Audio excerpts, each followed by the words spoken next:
and thank you for the opportunity to share a few thoughts about education and a few solutions. So I won't take too much of your time, and I'll just outline a few of my thoughts about education in the United States as it exists and some solutions.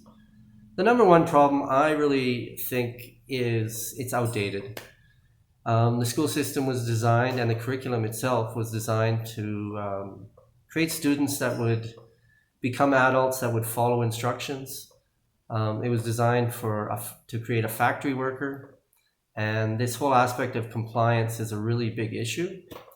So now that's number one, and I put a link to Seth Godin's Stealing Dreams video and ebook.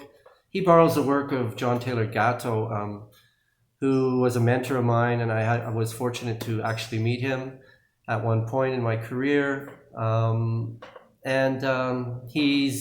really hits the nail on the head. We really need to do a makeover on the school system and the way students learn in particular. Number two, there's a lack of the real world in our schools. It's not connected. The classroom door closes and it's so isolated, and students feel that irrelevance of what they're doing. There's too much chaff in the curriculum, too many things that students really don't need to know, and they don't feel the purpose there. And we all know how important purpose is into any activity we do. It's absolutely vital. So I'd like to see the school system with more connection to the real world. Open it up, bring people from outside into the classrooms, open the curriculum up. Nowadays with technology, we can connect to all sorts of people, businesses, workplaces, and make school relevant and connected to the wider world. Number three, there's institutional inertia. That's a wider problem. I'm not going to speak too much about it, but our students, our children learn in certain ways, and we expect them to learn in certain ways that we were learned. Same with teachers and teacher training, something I've been involved in intimately. Teachers believe all these great things about teaching and learning.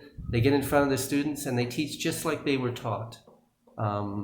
So there's that institutional inertia, the cultural aspect. Lastly, I think we have to redefine the role of the teacher.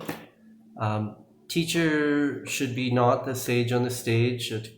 I know it's a kind of a colloquial quip, but it shouldn't be the sage on the stage, but the guide on the side, coach, mentor, facilitator. We have to change the role of the teacher and allow the student more control of their learning and more ability to take control of their own educational program and process.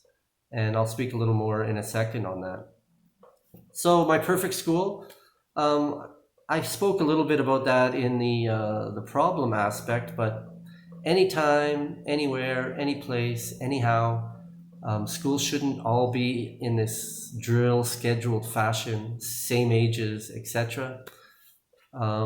Number two, we have to focus on productive learning. Academically, productive learning is defined as really any learning where the learner where the learning creates the conditions of wanting to learn more. So we've all had those moments where we just want to keep learning more and more and more and more. And that's why I'm a big fan of Learning in Depth, Kieran Egan, a Canadian colleague, and his focus on students really learning the curriculum through their passions. If they love bats, if they like Miley Cyrus, they can learn their math and their science and their history and geography even on the basis of that interest.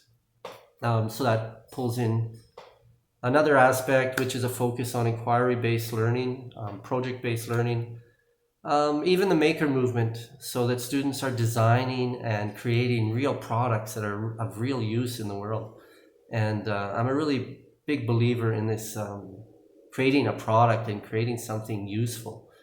And it doesn't have to be the physical thing. It could be an event. in the wider society or whatever. So I think that's really important. And as I mentioned, cutting out the chaff. There's too much that is just regurgitation of knowledge, and we have these amazing phones and devices. We can look it up. If it's worth knowing and memorizing, it's worth looking up.